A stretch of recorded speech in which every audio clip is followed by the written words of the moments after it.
मान्यवर कांशीराम साहेबांचा जय असो। आपण लगेचच कार्यक्रमाला सुरुवात करूया। बहुजन नायक मान्यवर कांशीराम साहेब यांच्या 90व्या जयंतीचं औचित्य साधून सदर आजच्या कार्यकर्त्या प्रशिक्षण शिबिराचं आपण आयोजन करण्यात आलेलं आहे। खरं तर माने सरांनी त्यांचं 2022 साली एक मासिक पब्लिश केलं होतं। त्याच्यामध्ये त्यांनी एक कोटेशन दिलं होतं जोसेफ मॅझेनीचं। तो असं म्हणतो की विचार कधीच मरत नाहीत, ते अमर असतात। ते कधीच मरत नाही, ते कालात कितीही वर्षानुवर्ष जिवंत असतात। परंतु बाबासाहेब खरं तर त्या विधानाला पडतात आणि असं म्हणतात की विचार किती उच्च कोटीचे असले परंतु त्याला चालवणारी जर सक्षम अनुयायी वर्ग किंवा यंत्रणा किंवा व्यवस्था जर नसेल तर ते विचार लोप पावत राहतात, ते मरून जातात, ते कधीच जिवंत राहत नाहीत। सर्व महापुरुषांना त्रिवार वंदन। कांशीराम जयंती पुढील 15 मार्च आहे, 15 मार्चला होणार आहे, त्यांनाही त्रिवार वंदन। तसंच आज सावित्रीबाई फुले यांचा स्मृती दिन आहे, त्यांच्या विचारांना त्रिवार अभिवादन करतो। तसंच व्यासपीठावर उपस्थित ॲडव्होकेट सुरेश माने सर, अध्यक्ष रोहितजी आगळे बागाडे सर आणि इथं आपण सर्व उपस्थित युवा शक्तीचे आयोजक आणि सर्व टीम, या सर्वांचं मी या ठिकाणी सर्वांना सप्रेम जय भीम स्वागत करतो आजच्या कार्यक्रमाला।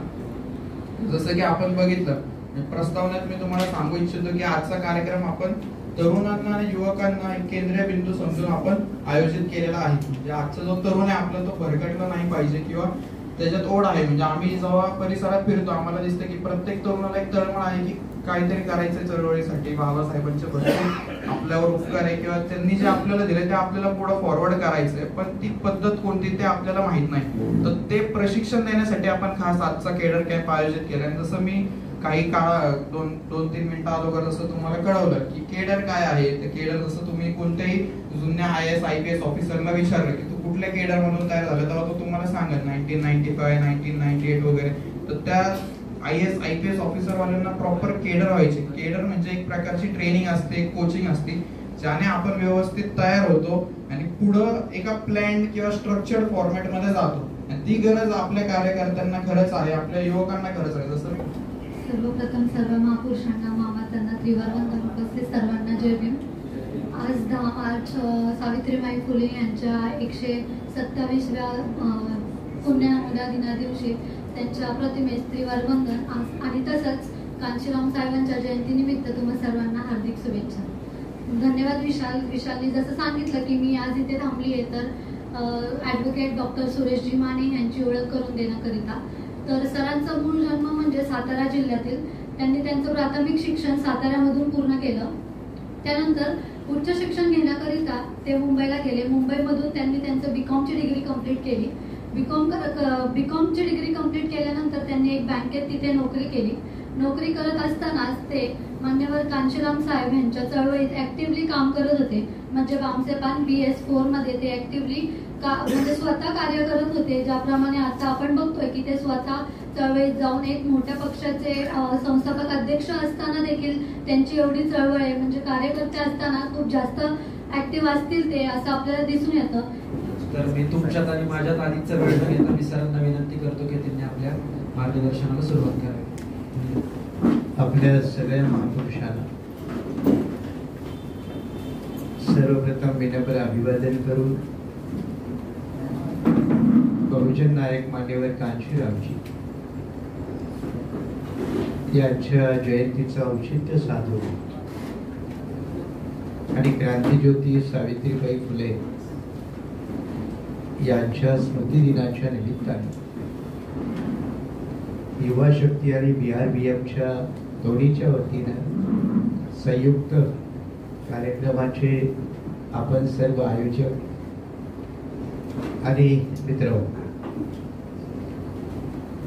रोहितची खूप दिवसापासूनची डिमांड होती आणि मग वेळेत वेळ काढून म्हटलं चला।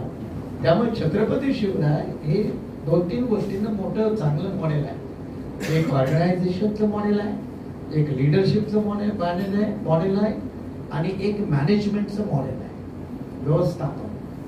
छत्रपती शिवरायामध्ये 3 मोठे गुण आहेत ज्याची आपण फारशी चर्चा करत नाही। बाबासाहेब तेच सांगतात की तुम्हाला संघटन हवं पण एक लीडर चांगला पाहिजे।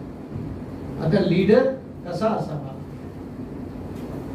तर ते कांशीरामजी आपण आज जयंती करतो ना, ते नेहमी म्हणायचे, म्हणे महाराष्ट्र से 2 चीजें सीखी, महाराष्ट्र से 2 चीजें सीखी, एक बाबा साहब से, एक बाबा साहब के चेलों से। बोले बाबा साहब से मैंने ये सीखा कि संगठन कैसा चलाना चाहिए, और चेलों से ये सीखा कि कैसा नहीं चलाना चाहिए। अत्यंत सादा है। कैसा चलाना चाहिए मैंने बाबा साहब से सीखा, कैसा नहीं चलाना चाहिए ये मैंने बाबा साहब के चेलों से सीखा। आता वाक्य फार लहान आहे बघा, पण त्याचा आशय खूप मोठा आहे, खूप मोठा आहे। म्हणजे बाबासाहेबांच्या काळात अत्यंत बिकट म्हणजे अगदीच विरोधातली टोकाची परिस्थिती असताना सुद्धा he could handle, he could manage, आणि आता आपल्याला तशी नसताना सुद्धा हँडल नाही करता येत। म्हणजे ही जी परस्पर भिन्न बाब आहे ते म्हणून म्हणाले की कसं चालवावं ते त्यांच्याकडून शिकावं आणि कसं चालवू नये ते यांच्याकडून शिकावं। हा जो डिफरन्स आहे, त्यामुळे यू नीड टू हॅव, तुम्हाला कुठल्याही संघटनेला एवढाच सशक्त, सातत्यपूर्ण, चारित्र्यवान लीडरची आवश्यकता असते।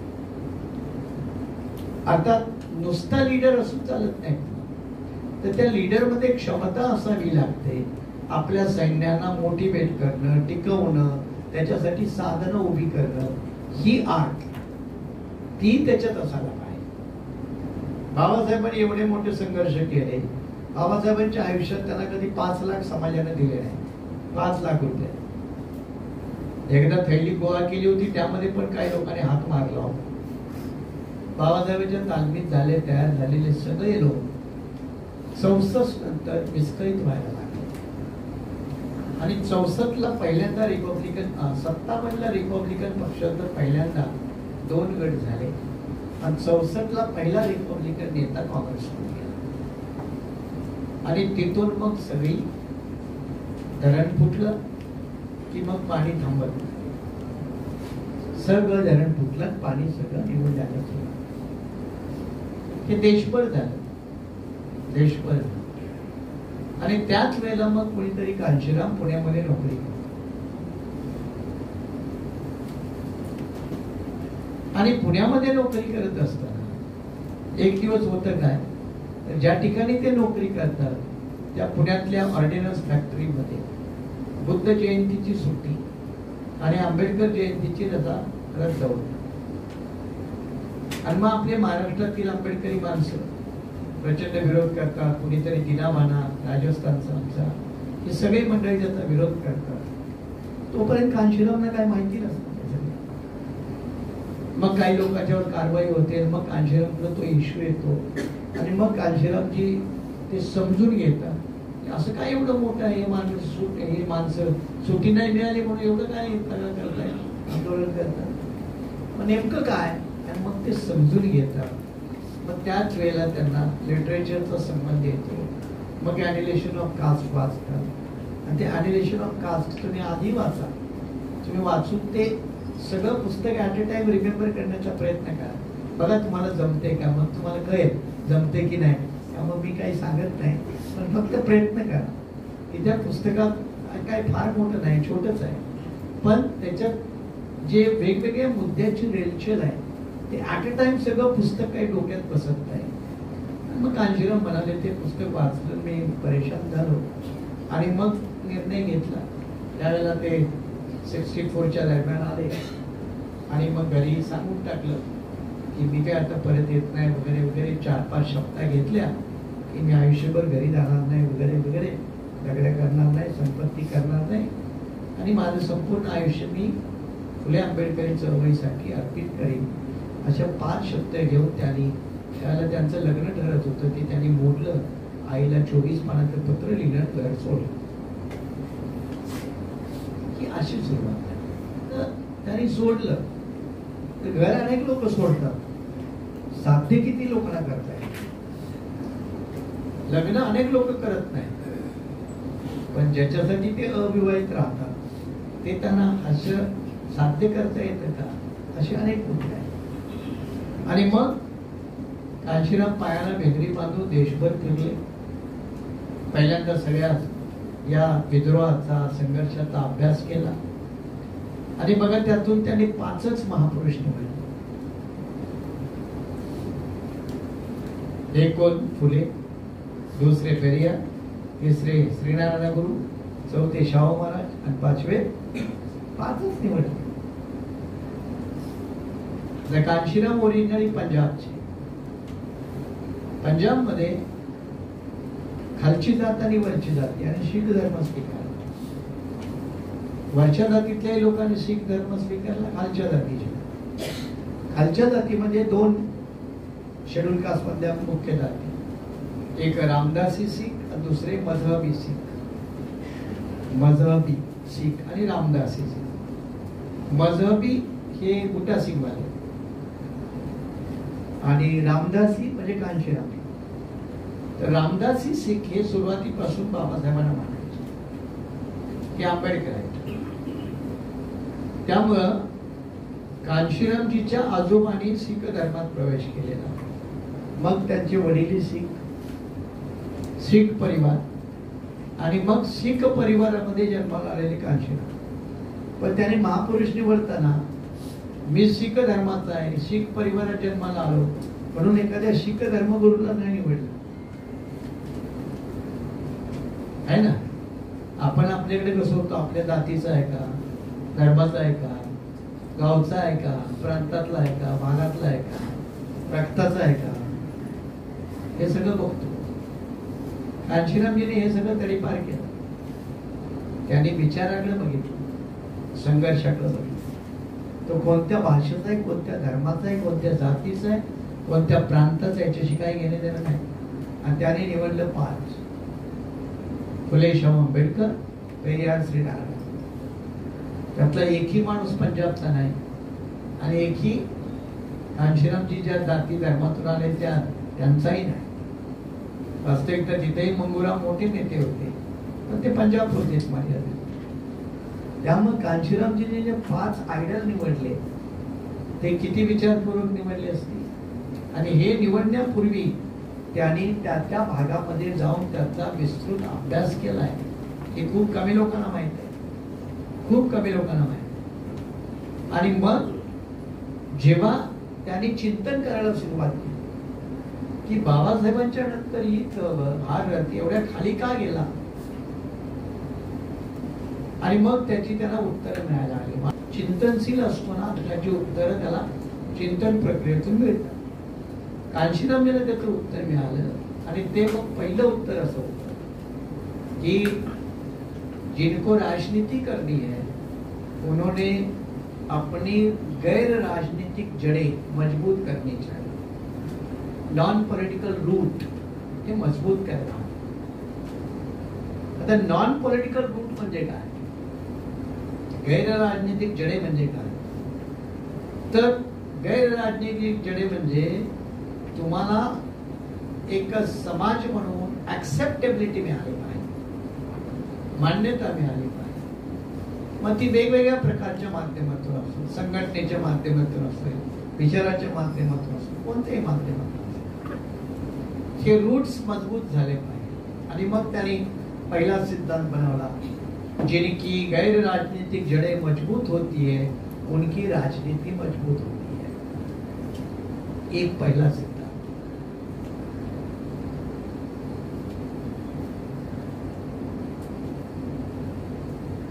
त्यामुळे साहजिकच नॉन पॉलिटिकल रूट मजबूत करा. राजकारण करण्याच्या अगोदर राजकीय यशस्वीतेसाठी व्यवस्था मजबूत करा. एकनाथ शिंदेचं ते स्वाध्याय परिवार हे नॉन पॉलिटिकल रूटच आहे. पांडुरंग शास्त्री आठवले, पांडुरंग शास्त्री आठवले त्यांचं नॉन पॉलिटिकल रूट आहे. अनेकांची अशी आहेत वेगवेगळी. कुणाचा हा महाराज नॉन पॉलिटिकल रूट आहे. ते महाराज सगळे त्या दिवशी सांगते बरोबर सगळ्यांना, इथंच मग टाकायचं बरं का, की काही कॅडर नसतं, काही नसतं. महाराजांना सांगितलं की त्याचं नॉन पॉलिटिकल रूट आपोआप काम करते. मंदिरात चालणारी कीर्तन, रोज टेलिव्हिजनवरती चालणारे 24 घंटे प्रवचन चॅनल, नॉन पॉलिटिकल रूट आहे त्यांचे. ते डायरेक्टली पॉलिटिकल म्हणून तुम्हाला दिसत नाही. कांशीरामजींनी हे पहिल्यांदा आयडेंटिफाय केलं की आपणालाही नॉन पॉलिटिकल यंत्रणा मजबूत हवी. दुसरं त्यांनी सांगितलं की power is a product of struggle. सत्ता ही संघर्षातून येते. फार महत्वाचं आहे. सेंटेन्स फार लहान आहे. Power is a product of struggle. सत्ता ही संघर्षातून येते. आता त्याच्या पूर्वीची समीकरण पोस्ट आंबेडकर फेज. सत्ता ही मागामागी करून येते, मागून मिळते. मग मला एक आमदारकी दे, एक नगरसेवक दे, एक खासदारकी दे, काय नाही मिळालं तर कुठलं तरी महामंडळाचं पद दे. ते मागामागी आंदोलन. तर बाबासाहेबांनी ते मागामागी आंदोलन नाही केलं. बाबासाहेबांची ताकद होती म्हणून त्यांच्याकडे आलं. मग ते कायदा मंत्री पद असेल, घटना समितीचं ड्राफ्टिंग कमिटीचं चेअरमनशिप असेल, ते त्यांच्या संघर्षातून आलं. नंतर बाबासाहेबांच्या नंतर जे लोक आहेत त्यांच्याकडे हे विनंती हातपाय धरून, कुणाचे पाया पडून, कुणाची काय गुलामी करून, जे काय असत ते त्याने ते मिळवलं. कांशीराम म्हणाले नाही, power flows from the struggle. सत्ता संघर्षातून येते. आणि जेव्हा ते म्हणाले सत्ता संघर्षातून येते, तेव्हा त्यांनी सूत्र स्वीकारलं की ही मागणारी कल्चर आपल्याला समाप्त केली पाहिजे. ही मागणारी कल्चर, संस्कृती संपुष्टात आणली पाहिजे. मग ती संपुष्टात आणायची असेल तर तिच्या वाटेतला पुणे करार हा अडचण आहे. कारण पुणे करारानं मागणाऱ्या लोकांची फौज निर्माण केली. गांधीजींचं मोठं षडयंत्र, त्या गांधीजीच्या षडयंत्राचा परिणाम इथं मागणाऱ्या लोकांची फौज झाली. हेही माझं त्याच्यावरती दुसरं पुस्तक आहे. याने काय केलं तर सगळे मागामागी करणारे निर्माण झाले. मागामागी म्हणजे का, तर निवडून येण्यासाठी त्यांना जनरल लोकांवरती अवलंबून राहावं लागतं. आणि मग जनरल लोक सांगतील तेच ऐकायचं. या पद्धतीनं मतदारसंघाची वाटणी गांधी काँग्रेसचं धूर्तपणाने केली. आणि मग कांशीरामजी म्हणाले की गांधीने ते षडयंत्र केले म्हणून आमच्यात चमचे निर्माण झाले. मग आता चमचे निर्माण झाले असले तर आम्हाला काय करावं लागेल, तर चमच्यांचा नायनाट करावा लागेल. आणि म्हणून पुणे करार धिक्कार परिषदा देशव्यापी पहिल्यांदा आयोजन झालं. पुण्यात ती झाली होती. त्यावेळेला मी 11वीत की 12वीत होतो. या पुण्याला आलो होतो मी. त्याला दंगल बिंगल झाली होती. तर त्यावेळेला आमच्यातले काही कार्यकर्ते मार खाल्ला, कुणाला ससूनमध्ये ऍडमिट केलं, अशा सगळ्या घटना होत्या. पहिल्यांदा चमचे नेते हे फार मोठे अक्षर आहे. आणि चमचे नेते हे प्रत्येक जातीत असतात. दलितात असतात, आदिवासीत असतात, ओबीसीत असतात, अल्पसंख्याकात असतात. अनेक जातवार चमचे असतात. अनेक जातवार चमचे यांना दुसरी लोक नेते म्हणून दाखवतात. हे तुमचे नेते बघा. आणि मग अडाणी लोक यांना म्हणतात, हे चमचा म्हणत नाही, त्याला काय म्हणतात, नेता. आता रामदास आपला रामदास आहे ना केंद्रात. आता तो तुम्ही काही म्हणा, तो ऑल इंडियात नेता म्हणून फिरतो ना. बाहेरच्या राज्यातल्या लोकांना काय माहिती याचं काय वजन आहे ते. पण तो नेता म्हणून फिरतो ना. आणि त्याला ते फिरवतंय मोदी आपलं इकडे तिकडे, घ्या तुमचं पॅकेज. मग ते चमचे नेते काय करतात, चमचे नेते खरे नेते पैदा होऊ देत नाही. चमच्या नेत्यांचं अस्तित्व हे खऱ्या नेत्यांना मारून टाकतं. का, तर सिस्टम, व्यवस्था चमचे नेत्यांनाच दाखवते हेच तुमचे नेते आहेत. खऱ्या नेत्यांना दाखवणार नाही. त्यामुळे समजायचं, टीव्हीवर माणूस जास्त चमकायला लागला आणि निवडणुकीच्या काळात तर समजून जायचं हा विकला आहे. ते मी नाही म्हणत. ज्या कांशीरामची जयंती करताय ना, त्यानेच एकदा सांगितलं, पुढ्या सभेत सांगितलं, जिस दिन इस देश का मीडिया मेरे वाहवा करेगा समझ लेना कांशीराम बिक गया. अशा तोंडाने म्हणणारा तो माणूस होता. जिस दिन इस देश का मीडिया वाहवा करेगा मेरी समझ लेना कांशीराम बिक गया. एवढं नेकेड ट्रुथ मांडण्याची ताकद त्या माणसामध्ये. आणि म्हणून ते म्हणाले चमच्याचा बिमोड. आणि मग चमच्याचा बिमोड करण्यासाठी कांशीरामजीने आयुष्यात एक दोनच पुस्तकं लिहिली, त्यातलं एकमेव पुस्तक आहे चमचा चमचा युग। आणि या पुस्तकात त्यांनी चमच्यामुळे काय काय नुकसान होतं, मग गांधी काँग्रेसने काय षडयंत्र केले, मग बाबासाहेबांच्या विरोधात चमचे किती निर्माण केले तुम्हाला माहिती नसेल। बाबासाहेब मोठे होऊ नये म्हणून जगजीवन रामला पहिल्यापासून काँग्रेसनं खतपाणी घातलं। बाबासाहेब केंद्रीय मंत्रिमंडळात नंतर मंत्री झाले, जगजीवनराम अगोदर झाला। महाराष्ट्रामध्ये नागपूर सारख्या ठिकाणी महार समाजाच्या लोकांनी बाबासाहेबांचा विरोध केला हे तुम्हाला माहिती आहे। आणि ते सगळे गांधीजीचे, सगळे गांधीजीचे म्हणून ते स्वतःला हरिजन म्हणून स्वतःला अभिमान मानायचे असे सगळे मंडळी। त्यामुळे कांशीरामजींनी पहिला जो अटॅक केला की चमच्याना पहिल्यांदा हटवा। आपण आता काय करतोय, चमच्याला डोक्यावर घेतोय। कांशीरामजीने नाही, जोपर्यंत चमचे मोडून काढत नाही तोपर्यंत खरा नेता निर्माण होत नाही।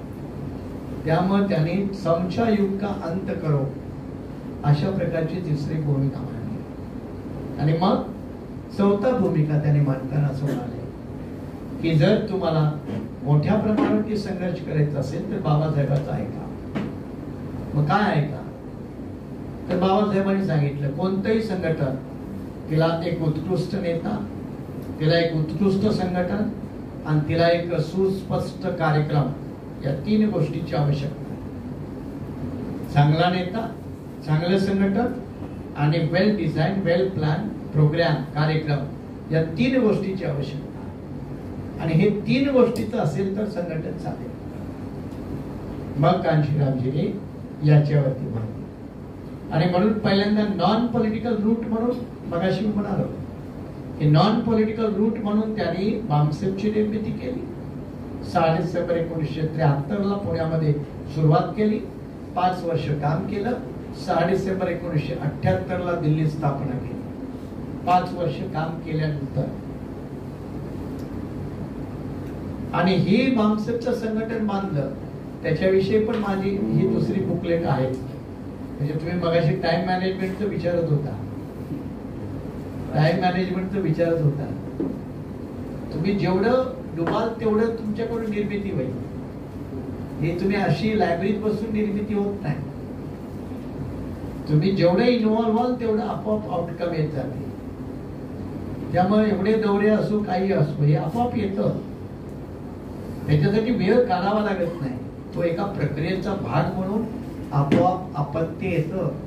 कसं आहे, जेव्हा महाराष्ट्रामध्ये अनेक बामसेफची गडबड झाली, ही बामसेफ ती बामसेफ, पुण्यामध्ये तर खूपच आहेत, कोणती बामसेफ हेच कळना। आणि मग कोणती बामसेफ कांशीरामजीने निर्माण केली याच्यासाठी हे बुकलेट लिहिली। 73 साली त्यांनी कन्सेप्ट फॉर्म्युलेट केली 6 डिसेंबर 73ला, 6 डिसेंबर 78ला दिल्लीत स्थापन केली। आणि मग बामसेफचा फुल फॉर्म आहे backward and minorities communities employees federation, BEMCEF, backward and minority communities employees federation. Backward म्हणजे schedule caste, schedule tribe, OBC. Minorities म्हणजे Buddhist, Sikh, Jain, Christian, Muslim minorities. आणि मग हे नॉन पॉलिटिकल ग्रुप म्हणून संघटन उभं केलं।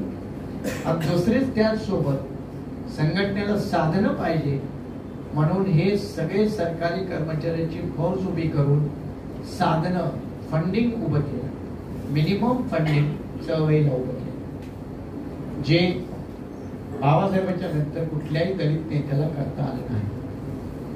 मग फंडिंग उभं केलं आणि कॅडर प्रक्रियेच्या माध्यमातून पहिल्यांदा बामसेफची कॅडर प्रक्रिया झाली। आणि मग 5 वर्ष बामसेफ देशव्यापी चांगलं झालं। त्याच्यानंतर मग त्यांनी दुसऱ्या फेज मध्ये आले आणि ती फेज आहे 6 डिसेंबर 1981। त्या दिवशी त्यांनी DS4 D एकदा म्हणजे दलित, S4 म्हणजे शोषित समाज संघर्ष समिती, S 4 वेळा आहे म्हणून S4।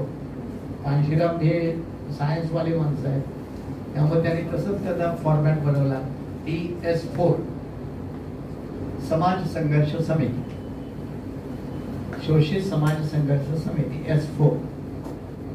आणि मग या DS4च्या माध्यमातून त्यांनी पुन्हा नॉन पॉलिटिकल रूट मजबूत केले. नॉन पॉलिटिकल रूट मजबूत काय केले तर DS4 मध्ये महिला, विद्यार्थी आणि युवा या 3 आघाड्या बांधल्या. त्यांनी डायरेक्ट पार्टी नाही स्थापन केली.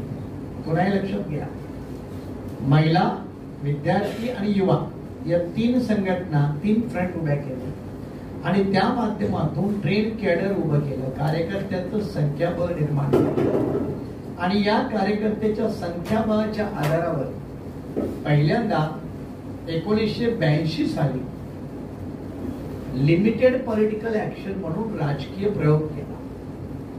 म्हणजे काय केलं तर हरियाणा, जम्मू काश्मीर, उत्तर प्रदेश, मध्य प्रदेश आणि पंजाब या 5 राज्यामध्ये प्रायोगिक तत्वावरती निवडणुका लागल्या. प्रायोगिक तत्वावर, पॉलिटिकल पार्टी नव्हती तेव्हा. या निवडणुका लढवल्या आणि टेस्टिंग म्हणतो ना आपण, जसं सॉइल टेस्टिंग करतो आपण, शेतकरी सुद्धा सॉइल टेस्टिंग करतो. राजकारणात सॉइल टेस्टिंग नको, ते सॉइल टेस्टिंग म्हणून त्याने 4-5 राज्यामध्ये फीडबॅक कसा मिळतो, लोकांचा रिस्पॉन्स कसा मिळतो हे टेस्ट केलं. आणि त्या टेस्ट करण्यातून 2 गोष्टी सिद्ध होतात. एक, टेस्टिंग होतं आणि आपल्या कार्यकर्त्याला ते ट्रेनिंग देतं. अनेक कार्यकर्त्यांना पक्षाचा एबी फॉर्म काय असतो हे माहिती नाही. अनेक लोकांना माहिती नाही. अनेक लोकांना निवडणुकीचा फॉर्म नीटपणे चुका न करता कसा भरावा हे अनेक लोकांना माहितीच नाही, कारण तुम्ही कधी निवडणुकीचा फॉर्म भरलाच नाही. त्यामुळं अनेक कार्यकर्त्यांना हे ट्रेनिंग केलं लागतं आणि हे ट्रेनिंग झाल्यानंतर जेव्हा अपेक्षित फीडबॅक मिळाला तेव्हा त्याने मग 14 एप्रिल 1984 ला BSP ची दिल्लीत स्थापना केली. 3 दिवस 21, 22, 23 जून 1984 हे पहिल्यांदा अधिवेशन मोठं दिल्लीत झालं. तर मी जुडलो ते 82 ला DS4च्या विद्यार्थी दशेच्या कालखंडात. मध्ये नोकऱ्या करत करत पामसेप DS4 असंही होतं, तो भाग वेगळा. पण 84 ला जेव्हा ही पार्टी निर्माण झाली तेव्हा त्यांनी पहिल्यांदा पुन्हा सांगितलं की जरी आपली ही राजकीय पार्टी आहे तरी आपलं हे सामाजिक आणि आर्थिक परिवर्तनाचं आंदोलन आहे, हे पहिल्यांदा लक्षात ठेवा. त्यामुळे आताही आपली तीच भूमिका असली पाहिजे आणि आजही आमची BRSP ची तीच आहे की आम्ही जरी राजकीय पक्षात काम करत असलो तरी राजकीयपेक्षा आम्ही मोठ्या सामाजिक राजकीय आंदोलनात आहोत. पक्ष निवडणुकीच्या काळात होता, बाकी काय, बाकी काय, बाकी तुम्ही त्या आंदोलनाचे कार्यकर्ते आहात, आंदोलनाचे लोक आहात, ही भूमिका तुमच्यामध्ये असायला पाहिजे. आणि त्यामुळं कधीही कुठल्याही राजकीय पक्षात आम्ही आताच्या भाषेत सांगतो, तुम्ही राजकीय पदावर कोणत्याही असा नसा, पहिल्यांदा तुम्ही मोठ्या सामाजिक आर्थिक परिवर्तनाच्या मुक्ती लढ्याच्या संघर्षाचे तुम्ही एक सोल्जर आहात, एक कार्यकर्ते आहात, ही पहिल्यांदा भूमिका मनामध्ये ठेवा. आणि मग तुम्ही कोणी पक्षाचा पदाधिकारी आहात वगैरे वगैरे वगैरे, ती एक व्यवस्था, ती प्रतिष्ठा नाही. आपण काय करतो, पक्षाचं पद आणि प्रतिष्ठा हिचं नातं बांधतो आणि ती बेसिक चूक आहे. पक्षाचं पद किंवा संघटनेचं पद आणि प्रतिष्ठा याचा ताळमेळ न घालता ते पद सामाजिक किंवा पक्षाच्या राजकीय पक्षाच्या संघटनेतलं पद ही एक व्यवस्था आहे, ही एक संधी आहे, म्हणून तिच्याकडे पाहायचं असतं. आपण तिच्याकडे कसं पाहतो, त्याच्याकडे आपण एक पद म्हणून पाहतो, प्रतिष्ठा म्हणून पाहतो आणि पैसा कमवण्याचं साधन म्हणून पाहतो. याला आम्ही 3P म्हणतो. या 3P पासून दूर राहून आपण या एका आंदोलनाचे सैनिक आहोत, या प्रकारची मानसिकता जो कॅडर बेस कार्यकर्ता असतो त्याच्याच मनात येते, जो लीडर बेस कार्यकर्ता असतो त्याच्या मनात ही कधीही येत नाही.